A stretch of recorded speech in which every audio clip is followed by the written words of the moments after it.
Brothers and sisters, Brother John, watchman for that great day. I'm here as well as you. Unfortunately, we're not in the banquet room of the wedding feast just yet. Second Passover has passed. I do believe what Sister Mary from forgive me, sister, Crazy About You Jesus channel told me the other day that they postponed the sacrificing of the lamb, but that's as far as I know about that. But this video is going to be, all I can say is wow. All right, I'm giving you information that between the people that have been giving us information, as far as Mike from around the world, say what you will about Mike. Today it's like, woke up this morning, it's like 38, 36 degrees, okay, New York. There's some kind of a snow bomb that hit last night. The other day it was like in the 50s. So he did say that there would be a weather change, and this is definitely a weather change in May. It's very unusual for these, the winds are very high, and gusts of winds up to 50 knots and all that. So what I want to do today is to bring you the information the best way I can bring it. And you know me, I'm not the best at making videos with seamless connections to the next pictures and all that, but I'm going to do my best to bring you what I have already researched, listened to more than a few times already. And out of this information, I'm going to be giving you more, and as the Spirit leads, what we are looking for, and there is dates in here. I personally am not setting a date for the rapture. I believe the rapture can happen any time, but I'm going to show you just how what I have basically heard for years and seemingly missed, maybe being a little prejudiced towards the information at the time. I would like to share with you today what is the truth of the matter of the way certain men place this information on the table. All right, I've taken the information, gone over it a bunch of times, and now I'm collating everything. And brothers and sisters, we're there. All right, we know that. I don't have to tell you that anymore. So without further ado, I'm going to, and this is probably going to be a two-part video. So here's the first part. All right, so let me get rid of this and let me turn the camera over here.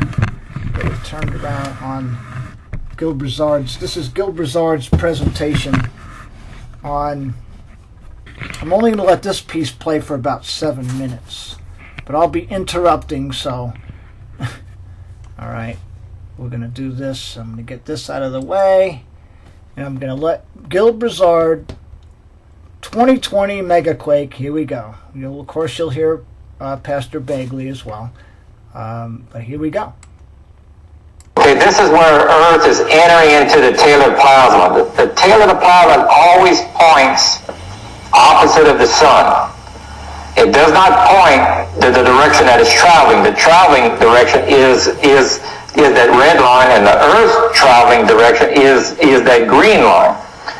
So roughly 3 days before they come very close together, we're starting to enter the plasma. And now that's affecting Earth's rotation. If you have an effect of about 4.5% compounded hourly, you end up with Earth stopping at the end of the third day and have a delay of 12 hours. Just like Joshua. This is going to happen again in the book of Revelation. So how long will the darkness be? About 3 days, because you're in the plasma there. It's not total darkness. I see. Except when you get exactly up. But it will be a form of darkness. You ever seen the Northern Lights, the Miss Aurora? I want to share on that. Oops, sorry, on that on that part right there where he said it'll be a form of darkness. You understand? A form of darkness will be... Bear with me a second, brothers and sisters, while I make sure that you're seeing what you need to see. Because I don't know where the camera is. All right, there's the camera. All right. So what he said will be a form of darkness, but not total darkness. And what he's talking about is the plasma tail is going to interfere with the Earth enough so that the Earth slows down very gradually. If you haven't heard Gil Broussard before, it's amazing. And you know, there are other videos out there. I can't post this because it won't let me upload this particular video to share. But I'm sharing you the information. So in what he just said, if we go to Zechariah chapter 14 and verse 6 and 7, and it reads there, "And it shall come to pass in that day that the night shall not be clear nor dark." What he just said was it will be a form of darkness, but it won't be total darkness, not like black, thick darkness, although the thickness works as far as what we're talking about as far as plasma. So the plasma interfering, this plasma that comes down and slows the Earth down at such a slow rate, allowing the Earth to tilt and all the things that go along with Planet X when it passes, is being shared here as it says in Zechariah chapter 14 and verse 6 and 7. So it says, "And it shall come to pass in that day that the light shall not be clear nor dark." So what he's saying is it's not going to be total darkness. That's what Gil is saying. But it shall be one day which shall be known to the Lord, not day nor night, like in between some kind of a darkness and a light. Okay, not day nor night, but it shall come to pass that at evening time it shall be light. So that's when this thing has passed. When the plasma removes from the Earth, and removes over that 3-day period of time, as it passes the Earth, the Earth starts to get light again. All right, the sun starts to shine again. The sun will be darkened and the moon will not give its light. Okay, it's a more than an eclipse. You need the moon to eclipse the sun. All right, to get a solar eclipse, and you need the sun to the shadow of the sun across the Earth to eclipse the moon. All right, so it has to be a third object, and that's what he points out, and that's his whole point of view, being that this thing was named a bunch of names by the ancients all the way back, okay, and this thing passed during the time of the Exodus and everything. All right, so what I'm sharing with you today, you're not going to get this in any other place as far as the understanding, because it's not me that's understanding. It's through what I've studied and understood by what the Spirit is giving me now. So let me continue on and let him continue on. Listen carefully. Yeah. Where the Earth, you're going to have that's going to be extremely active. And then right now it's getting out of the plasma. Now it's running into the debris that's following on that red line behind. Red line, yes, That's the comet. Yes. And that's the first meteor shower. I see. The second one is 150 to 152 days later. Okay, So I see it. only half the Earth is hit right there. Yes. Because only half the Earth is facing the missing debris, and we live on a globe, not a flat Earth. That's why only half is hit. Okay? And the nighttime side is when the Messiah comes, which is the back side, and that's when the tail of this comet is illuminating Virgo. All right, I want to share again. What he is saying is, it's very interesting. This is what I was just telling you about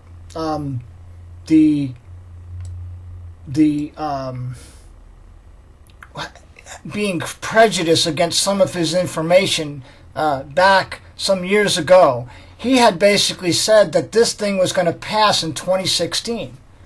All right? It didn't. It didn't in 17, it didn't in 18, it didn't in 19, and it's not passing in 20. But what he's going to share with you, and what I already know, is that what he just said that the moon is at the foot of Virgo. Now this is important as far as the Revelation 12 sign goes. Now bear with me and listen carefully, because I'm not putting down what Brother Scotty had found. But what he had found you could only find during the day. All right, we could see that on a program called Stellarium, and many of us saw it and we all looked at it, but it was happening. The verse reads, "Behold, a woman clothed with the sun." The sun is the word Helios, and Helios could be the sun, but it also can be recognized as an illuminating body. What he is saying is Planet X, which is a comet planet, which is identified, it's as big as a planet, but because of its speed, it's like a comet.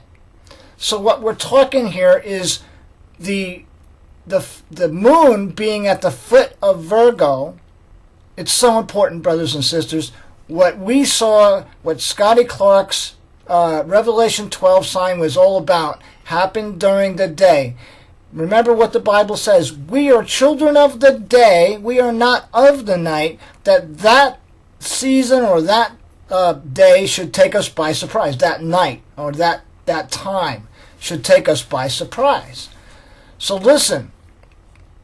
The moon, this evidence has been out for a while, according to what Gil Broussard has been sharing, that the moon is at the foot of Virgo during the time of this thing passing. That's important to remember. As Planet X will pass the Earth, not seen from the Earth, past the Earth. You understand? Completely passing the Earth, and the Earth is tilting, and all the problems that will happen in that day. He's always pointed out that the passing of Planet X would be around Passover on any given year. 2016, he was assuring us that it was going to happen sometime in 2016. Back in 2015, and I was on a show or a different group at the time with Sister Mary and Maya Sumakil and Justin, which had Just in Time Ministries, and we actually interviewed Gil Broussard back then, and he was telling us these things. So, but I was a little prejudiced towards the information because of the belief in how close we were at the time. All right. So since we're well past those days, and finding out this last bit of information, this is what will mark the passing of. It's got to happen. It's relative to it's self-explanatory to this march. Now listen carefully. I'm not saying we're going to be here for it. We can't be. So when I give you this date, don't all go flipping out and go, "Oh no, the rapture's not going to happen." The rapture's going to happen prior to this thing crossing. And we can learn other understandings as I continue on with this video, maybe in the second half, or maybe in the first, towards the end of this, and then I'll put the other in the second half. But here's the deal. The moon, okay, remember the Revelation 12 sign. Behold, a woman clothed with the sun is the way we saw it in the daytime, according to Scotty Clark, because it was the sun, the literal, our sun, was shining and lighting up the constellations. But as Gil says, if you're looking at something during the day, all of the constellations are lit up, not just Virgo, just because it's by Virgo. Okay, that's what he's saying. But it's at night, mid of night, not midnight, but mid of night, and that's the whole thing with the Earth slowing down in its rotation and forward speed. And at that time, it's a delay of 12 hours, so it's at the mid of night, in the darkness of that night, when he says that the Messiah comes. All right, at that hour. All right. Here's the thing: the moon was only at the foot of Virgo on 2016 Passover. The next time it was found was 2021 March 28th, 2021. that's the next time that the moon will be under the foot of Virgo. So when you read it now, behold, a great sign in the heavens, a woman clothed not with the sun, but with Helios, an illuminating body, with a crown of 12 stars. All right? The crown of 12 stars, we saw clearly it was a sign. What Scotty gave us was a sign. A sign is always happens before something comes, which then is the actual place and the actual fulfillment of that sign. So I hope I'm making myself clear. The moon was only at the foot of Virgo in the night sky on Passover, which is a full moon on Passover, only on 2016, and then it wasn't 2017, 2018, 2019, 2020, but it is going to be at the foot of Virgo March 28th, 2021, which just so happens to be Passover. And Passover is when this thing will pass. All right? Because the next time the moon is seen under the foot of Virgo, and he says it in this video, that it's a rare occurrence that this happens, will be somewhere around 90-something years ahead before Virgo ever has the moon at her foot at the time of Passover. So this is the important little link, and I'll let you listen and watch the rest of what Gil is presenting. When you get what he's saying, you'll start to get a picture of it's now 10 months out, basically. All right? Let's just say June, July, August, September, October, November, December, January, February, March, which is 10 months, okay, just from June, just as a general thought. 10 months away is when this thing, Planet 7X, the destroyer, the doom shape, as the Egyptians call it, the visiting star or guest star, as the Chinese called it. I mean, there's just so much involved with this Planet 7X, as Gil calls it. But, so, I want to bring this to you. Let's just do this. All right, back to this. I'll put it on the screen. Hopefully we'll get you going here. Try to give you a little more of what Gil is saying. All right, important stuff. Just listen. That's all you got to do is listen. Here we go. Remember, when the sun is out, all of the constellations are illuminated. You can't see this in the daytime because they're all illuminated. Yes. I mean, software is not going to be working at the time that you're in this plasma tail. I see. All generators globally have to be shut down. Your electronics have to be, otherwise they're going to fry. So at this point, Earth has a 2 to 4 hour complete stop with a 12-hour delay of the rotation. As it reaches the trailing debris field of Planet 7X, this is when the meteor shower starts. So we're gonna our forward speed of Earth is going to be delayed by 12 hours. Okay, 2 to 4 hours. That way we don't have, it is impossible for the two planets to collide right here. I see. It will, calculation-wise, they're going to freak out because they're using a straight calculation that they're going to collide, but they're not. Because the mechanism of it going into the plasma, because the physics model is much more correct, you have a delay in forward speed and rotation. Therefore, it ends up missing. It's impossible for it to collide in March. But you do have a close call. Earth tilts 26 to 28 degrees. You have a meteor shower. The rotation of Earth stops. That means the water around the bulge of the equator will separate and it'll move to the north and south pole. You have major flooding in the northern regions of the Earth, like northern Europe. Most of Canada would be underwater. Most of Russia would be underwater. What about the United States? If you're around Florida, your coastline will recede.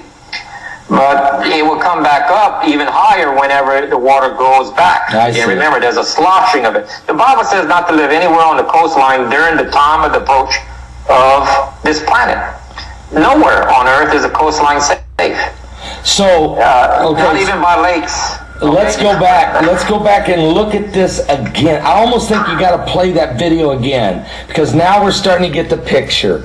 What you're saying, Gil, you mentioned March. What year are you talking about? 2021 maybe? You don't have a crystal ball, but is that what you're thinking here? It's giving me great concern. Listen to this, brothers and sisters. What he is saying, Paul is kind of like, buffering it, if you will. All right? He's buffering the answer, but I want you to listen very carefully what he's saying. The software confirms the moon is at the foot of Virgo. This is a rare event. Okay, we're watching. Here we are. We're watching the video again. We see the blue. We see where Earth is. As it just now, there's the moon, just hitting the blue flame of planet 7X.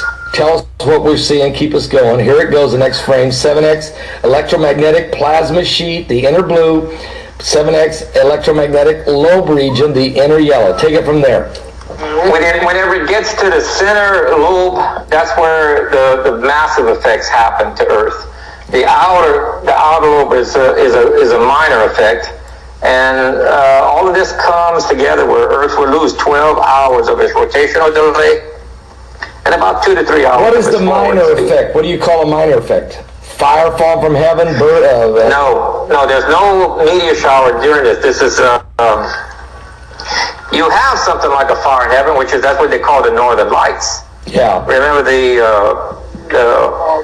Monsieur Aurora Borealis? Then there's another term for the southern Monsieur Okay, Aurora. now it says the effects will cause a compound rate of loss of 4.15% to 5% each hour. The first hour we're going to lose 2 minutes and 49 seconds. The second hour we're going to decrease by 4 minutes and 98, etc. Okay, so we start. Is this time? Are we losing? Are we slowing down? Yes, it's just like a dimmer switch. You know how you move it and there's less and less light. Well, there's less and less speed of Earth's rotation. Okay, it's not like slamming on the brakes like so many people. Earth can't stop. If you stop the Earth, then you'd have tidal waves. The ocean would empty out onto the continents. Right. Well, that's not the way the model worked. It was gradual. It's gradual. So but still, that gradual effect is catastrophic. I mean, it could be cataclysmic. Am I correct? That's why if you add up the Bible, remember, CO4, a quarter of the world population dies of this war and pandemic disease and famine. You have all three of those going on. 1/4. That was from this March to this next March. You're looking at Do you get this, brothers and sisters? about a quarter of the world population dying. Then if you Did you get that? I had to let Bagley go do his whoa. He said between this March, which we just passed, and next March, the 2021, a quarter of the Earth's population. This is his thought. Now, I'm not saying it's wrong or right, but if a quarter of the population dies, that's 2 billion. If you round off to 7.7777, 7 billion people on the planet, it's almost 8 billion people. Just rounded off, it's roughly 2 billion. 2 billion will die between this year, March, and we're already past March, right? April, May. We're in May already. We're 10 months away from next March. A lot's got to happen, doesn't it? My thought is Amos 8 comes into play. All right? Now, as far as rapture is concerned, it's just a thought. All right? And remember what it says. Many dead bodies in every place. Every is probably all. Many dead bodies all over the earth. All right? Now, we're not talking about dead bodies necessarily dying from these this COVID, all right, or any particular disease, because there's always dead bodies dying from different diseases and all that. But listen, if the rapture happens, okay, not if, but when the rapture happens, and if this, and I've said this before, this flesh and blood cannot enter into the kingdom of God. We will receive a new body, not an old wineskin, but a new wineskin. This born again spirit and soul in us climbs out of this, or is immediately, in the twinkling of an eye, put into a new body, all right? And that new body is what Jesus would say is a new wineskin.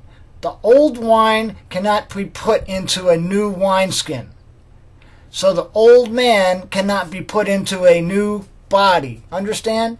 The old man has to be born again, filled with that spirit that would save us, and that spirit is the Holy Ghost. And when that time comes, our transformation happens into a new body, instantaneously, looking similar but different. Like when Jesus resurrected from the dead, they did not recognize him, did they? So it wasn't quite the same looking Jesus. He had a new body. Okay?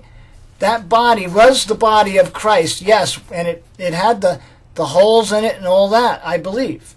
But he walked this earth. In fact, I just thought of this. When he appeared to the disciples 8 days after he resurrected, and he appeared to them, and he appeared to Thomas, and Thomas put his hand in the side of Jesus', go ahead, put your hand in my wound.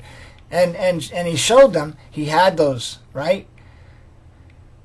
I don't know where I was going with that. But anyway, he basically had a new body. He was resurrected, wasn't bleeding out those wounds, apparently. All right? So, relative, could it have been that he had blood in him? I don't think he had blood anymore. In fact, if he had blood, he wouldn't have been able to walk through walls, all right? But he did have a bone structure. They could feel him, touch him. He was there, physically, all right? So anyway, back to what he just said, basically, was at a quarter, and I'll let him play. I'll let him go ahead and talk a little more here. Other percentages, you're looking at 90% of the world population dying. We can talk about the Mayans. The Mayans, just the drought. When they were there, they lost 90% of their population on the Mayans. All right, let's talk about the Mayans. Let's talk about this. Is a very interesting segment. Here we are. Check this out. And how long a period was that wiped out 90% of the Mayan population? Well, this thing normally gives us about a 7-year period of problems with weather, crops, and food production. Remember, when a volcano is going off, it creates ash. You can't grow your crops. If the earthquakes are ripping the ground apart, you can't make crops. If you have a plague of locusts that are eating the crops, you can't. We got it. The weather, it goes on and on and on. There's going to be a shortage of food. It's already started, but it's going to be much more severe as this thing gets closer here. I mean, folks, if you think for a minute, we got the worst locust plague right now that we've had probably maybe since Egypt, okay, since the biblical. All right, so that's enough, all right? That's enough of what all you needed to do was hear.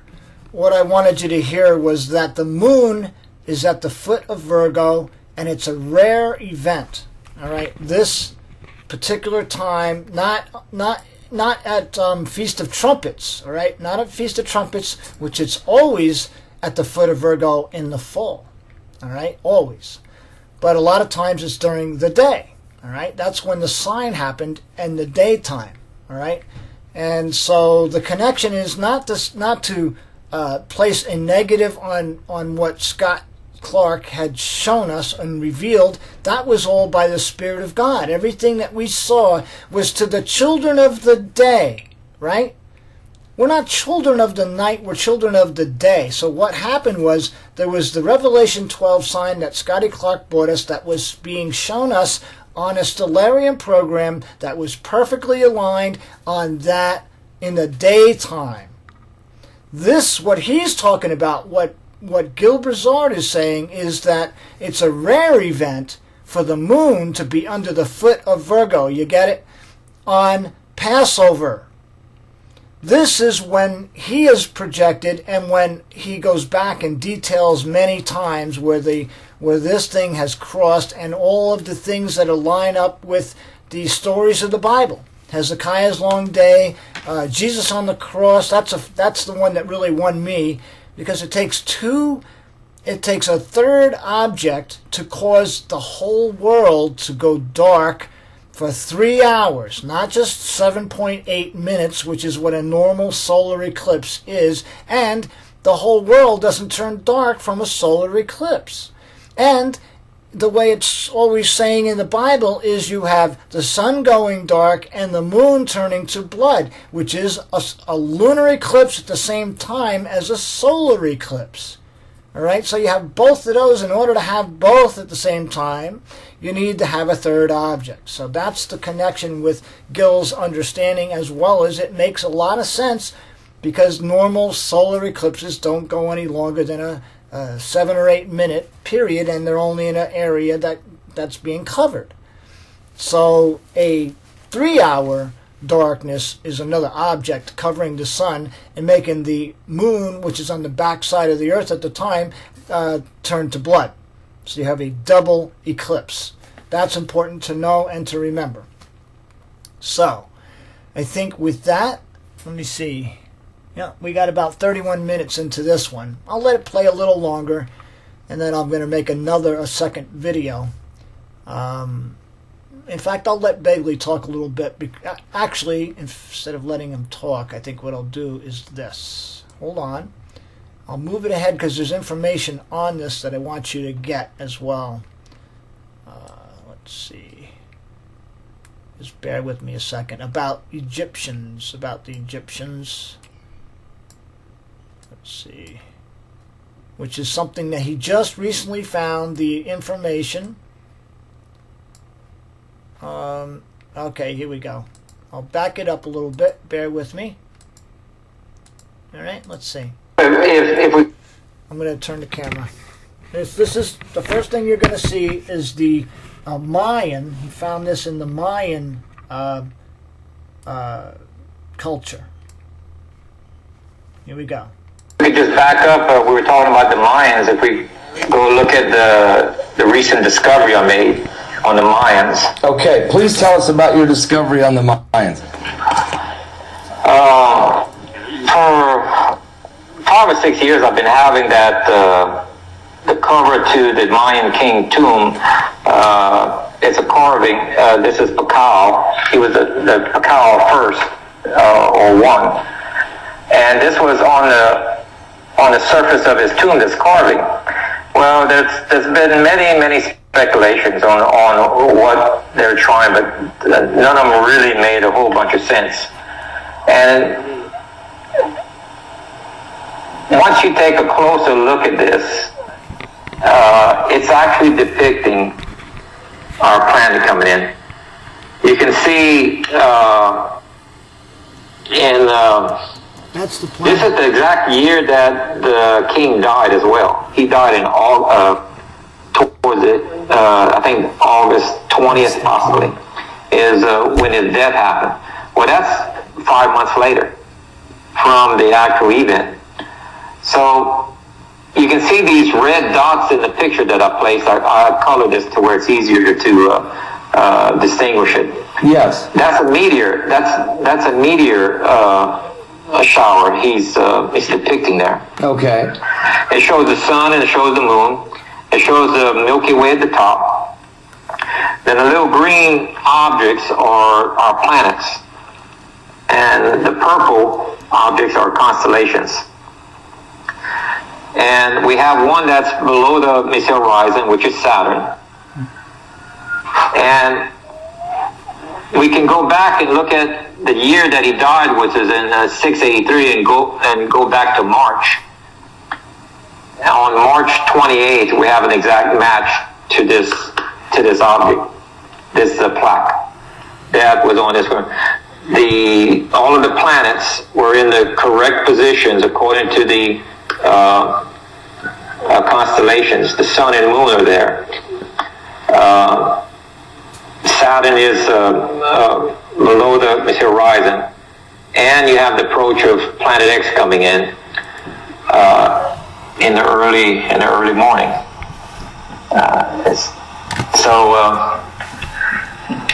This is This is incredible. I'm sitting there, Brock. Keep that screen up there. I mean, we're looking at this. We're looking at this, and it's just incredible that in that year, that is where everything would have been, as far as the stars and the planets and the comet and he was 80 years old right there. 80. He was his age was 80. He died in August.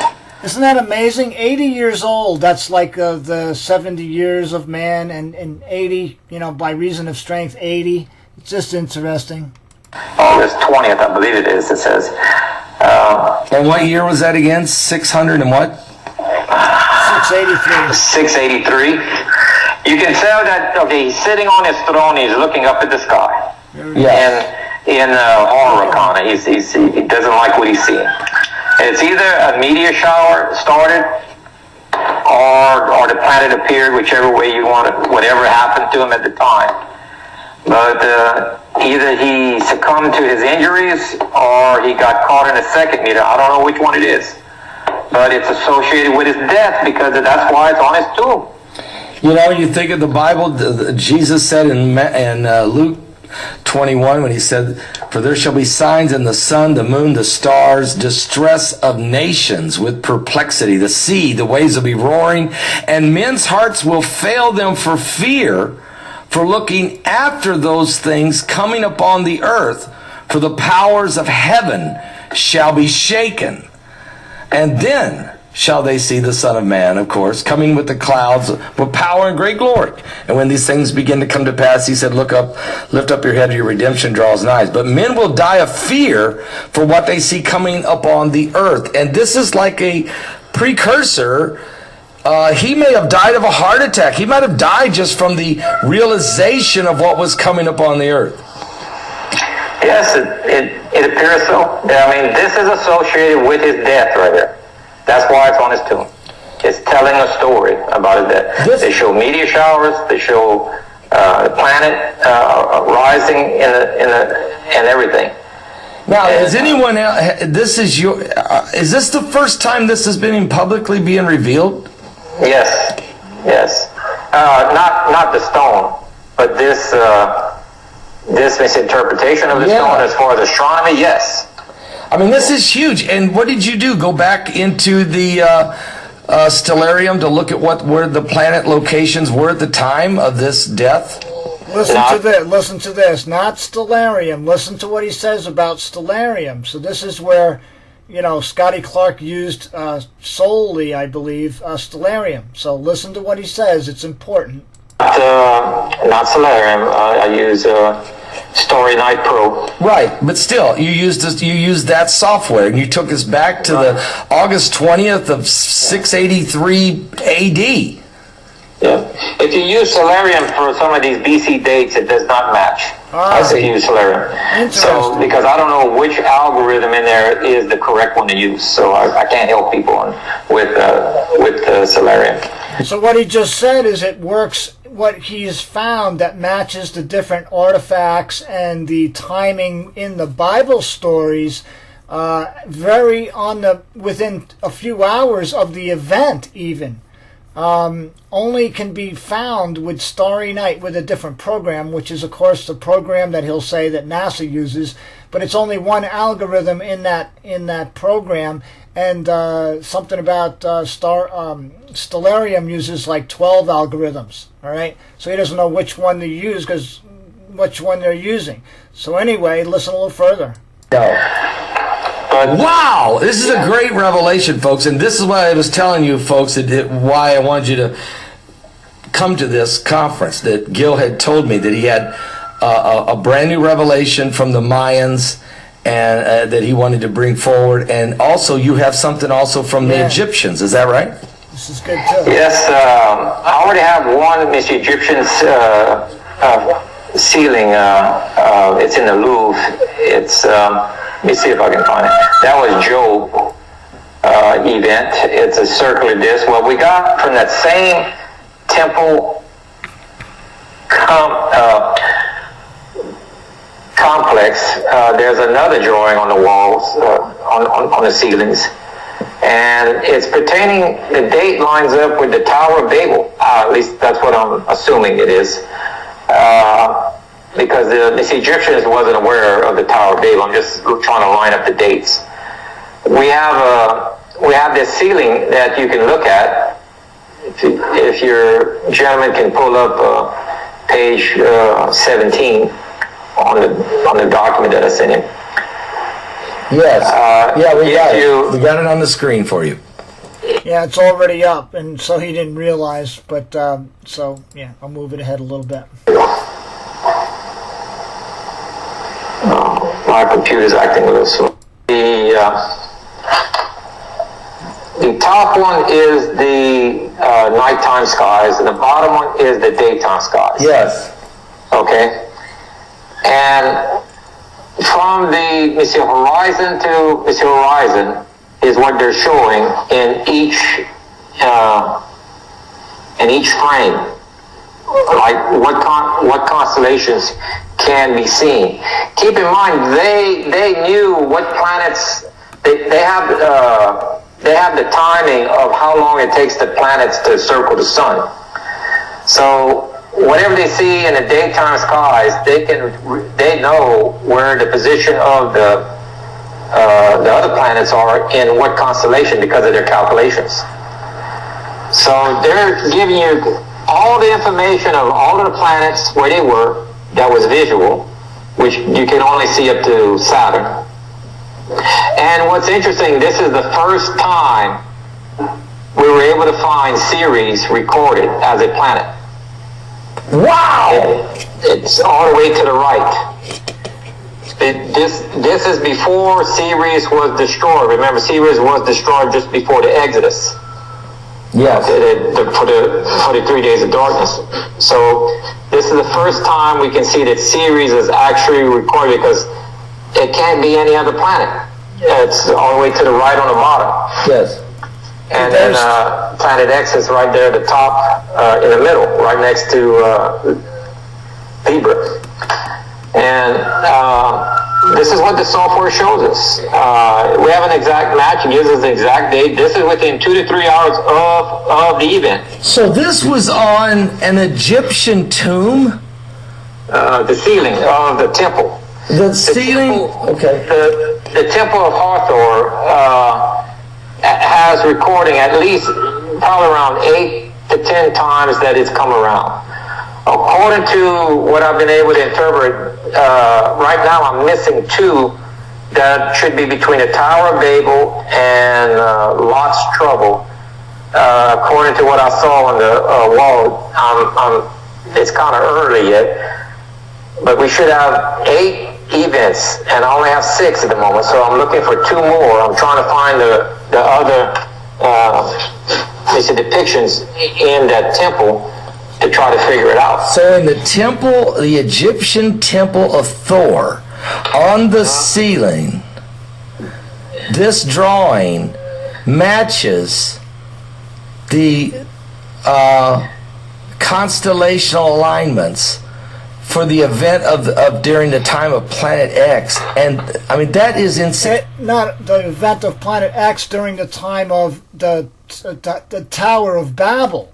So he doesn't say it quite clearly, but at the time of the Tower of Babel is where this relief drawing is in the temple of Hathor, the Egyptian.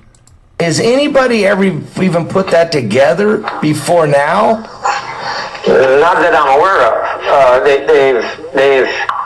They misinterpret these things a lot by saying, this is God's, or whether or not they know this and they just hide it. I don't. All right. So he gets blown away by all kinds of things. Really, I love Pastor Paul. Honestly, he could be very, very animated. Look, the thing is, what Gil Broussard is saying to us, what his presentation brought, and what I'm collating into a small area as far as what is coming 10 months from now, will be the crossing of Planet X, March 28th Write it down. March 28th, 2021 is the crossing of Planet X because of one thing specifically, and others that kind of frame it out. All right. One thing specifically is the moon being under the foot of Virgo, meaning that at mid of night, okay, when the Earth slows down to that 12 hours, it's dark on the other side of the Earth, while it's being lit up on this side of the Earth by this Helios, which is a illuminating body, okay? And the world will see this, all right? And it's in Virgo. And the moon is at the foot of Virgo only 2 times. One in 2016 during Passover, and one in 2021 on the 28th of March on Passover. This is the most critical point. Because now we can say what we saw during the daytime on stellarium, right? Anybody can bring up stellarium and find that sign with the one that Scotty Clark brought to us. That was the Revelation 12 sign. That was a sign that was given to us, the children of the day, to see that something is coming, and it woke a lot of people up, and we were all watching and gauging off of that. Doesn't mean it goes out the window. Don't throw the baby out with the bathwater, right? But that sign was very important to indicate of a timing issue. From that time, we could, I don't know, I didn't do the calculations, but you can, from that time until March 28th, 2021, when the moon will be on Passover, a full moon below the foot of Virgo, which then reads, behold, a great sign. A woman, Virgo, clothed with an illuminating body, Helios, with the moon under her foot. Only happens, it's a rare occurrence. The moon under her foot, with a crown of 12 stars. Now, we saw with Scotty Clarks' presentation and understanding that everything happened, and there was, we can go on. Jupiter was in the womb 9 months retrograding. It was actually a little more than 9 months from the time of entering in until when it finally came out. But the bottom line is that was important to get us to wake up, to watch for something that's coming, okay? Don't throw that out. But important. I don't want to diminish Scotty Clark's find by any means. It is very, very important to us all. As far as our timing issues, as far as watching for something, as far as waking up, you could say it was the midnight hour, but the midnight, the true midnight that's coming, is further up. Another 10 months maybe. But remember, the rapture happens before, right? We know that there's a time that has to be. And then before that time comes, before the dragon is seen, let's say. Now I know there can be arguments over this, but before the dragon is seen, the rapture must happen. Okay, the woman that gives birth flees into the wilderness. Correct? The woman is Israel. That's the time of the fleeing to the mountain. It could even be the abomination that makes desolate at the time of its passing. All right. We all thought of it as maybe something in the temple and the lamb. It could be that as well. I'm just thinking a lot, okay? So don't shoot the messenger. But here's the deal. If the moon is only at the foot of Virgo on the 28th of March 2021, and that happens to be Passover, there it is in a nutshell. And I'll leave it at that.